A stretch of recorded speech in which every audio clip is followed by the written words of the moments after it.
झुंझुनू में रील्स की कमेंट से शुरू हुई दुश्मनी और खत्म हुई हत्या पर शादी का झगड़ा बना मर्डर केस। इशकपुरा हत्याकांड का खुलासा। एक शादी में हुआ छोटा सा झगड़ा, इंस्टाग्राम रील्स पर कुछ कमेंट्स और फिर एक प्लान मर्डर। झुंझुनू के इशकपुरा गांव में हुई यह कहानी है एक ऐसी दुश्मनी की जो धीरे धीरे बढ़ती गई और आखिरकार खूनी अंजाम तक पहुंच गई। करीब 1 साल पहले एक शादी में हुआ विवाद, हाथापाई हुई, मनमुटाव शुरू हुआ, लेकिन मामला यहीं खत्म नहीं हुआ। इंस्टाग्राम रील्स पर ताने और कमेंट इस दुश्मनी को और गहरा करते गए। आरोपियों ने मन में बदला ठान लिया और फिर शुरू हुई एक खतरनाक साजिश। रेकी की गई, सही मौके का इंतजार किया गया। 3 अप्रैल 2026 मुकेश उर्फ टिंकू अपने दोस्तों से मिलने गांव पहुंचा, लेकिन उसे नहीं पता था कि कुछ लोग पहले से ही उसकी राह देख रहे हैं। जैसे ही मौका मिला, लाठियों से हमला कर बाइक से गिराया और फिर सीने से सटकाकर गोली मार दी। मौके पर ही टिंकू की मौत हो गई। वारदात के बाद आरोपी बाइक पर बैठकर फरार हो गए और पीछे छोड़ गए एक सनसनीखेज हत्या और खौफ। मामले की गंभीरता को देखते हुए झुंझुनू पुलिस हरकत में आई। डीएसटी और सिंघाना पुलिस की टीम बनाई गई। 150 से ज्यादा सीसीटीवी फुटेज खंगाले गए, कई जगह दबिश दी गई। आखिरकार पुलिस को सूचना मिली, आरोपी भैसावता कला की पहाड़ियों में छिपे हैं। पुलिस ने घेराबंदी कर तीनों आरोपियों को पकड़ लिया। गिरफ्तार आरोपी है विजय उर्फ मिंटू 26 वर्षीय निवासी इशकपुरा, सोमवीर 22 वर्षीय निवासी बोधन, अजीत 23 वर्षीय निवासी नानू वाली बावड़ी।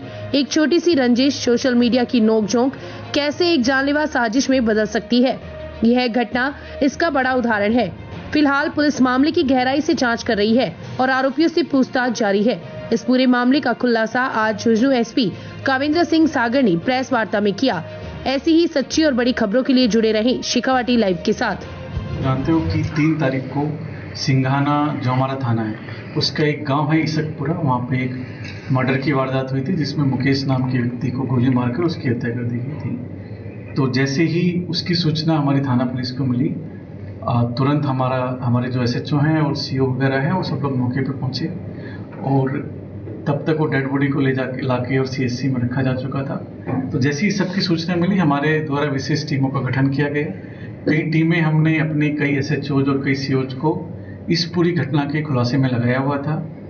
इस 2-3 दिन में पिछले हमारी टीम ने लगभग 150 से 200 सीसीटीवी भी देखे, इनका रूट भी देखा, ये लोग किधर से गए हैं, और पूरी छानबीन करने के बाद आज सुबह हमारी टीम को सफलता मिली है और हमारी टीम ने 3 लोगों को इसमें अभी अरेस्ट किया है, जिनके नाम की एक विजय उर्फ मिंटू है जो कि इशकपुरा थाना सिंघाना का रहने वाला है। दूसरा व्यक्ति सोमवीर है जो बोधन थाना सिंघाना के रहने वाला है, और जो तीसरा व्यक्ति है अजीत, वो खेतरी थाने के नानू वाली बावड़ी का रहने वाला है।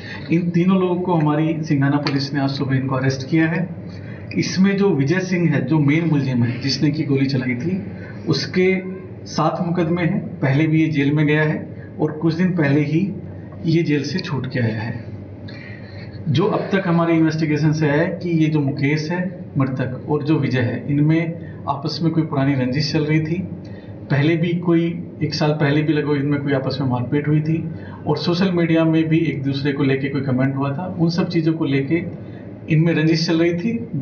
और 3 तारीख को ये मृतक है मुकेश इस इशकपुरा गांव में अपने किसी मित्र से मिलने आया हुआ था।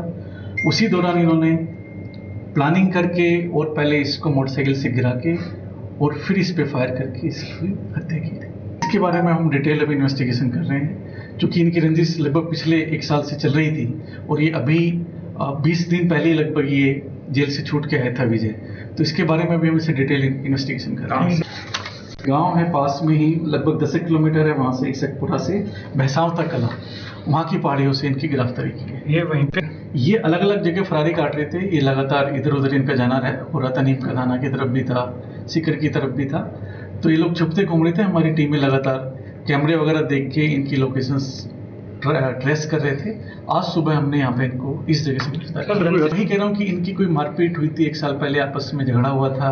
और ये जो मृतक है इसके कुछ मित्र भी हैं वहाँ के इशकपुरा के रहने वाले, और कुछ सोशल मीडिया पे भी इन्होंने आपस में कमेंटबाजी की थी। तो इन्हीं सब चीज़ों को लेकर इनकी रंजिश चल रही थी। सर, झुंझुनू के अंदर काफ़ी आपराधिक जो घटनाएं सामने आ रही हैं, ऐसी स्थिति में आप युवाओं को कुछ संदेश देना चाहिए? देखिए, मैं युवाओं को यही कहना चाहूँगा कि आप किसी भी व्यक्ति को, किसी भी असामाजिक तत्व को या किसी भी अपराधी को फॉलो ना करें, उससे कोई भी गलत प्रेरणा ना लें। अगर वो अच्छा आगे जीवन चाहते हैं, अपने माँ बाप और अपने परिवार को आगे अच्छे से बढ़ाना चाहते हैं, तो किसी भी असामाजिक गतिविधि में, किसी भी आपराधिक गतिविधि में संलिप्त ना हो। उनको कोई अगर इस तरह का कोई प्रलोभन देता है या उनके पास कुछ इस तरह की सूचना भी आती है तो हमें बताएं, हम उस पर कार्रवाई करें।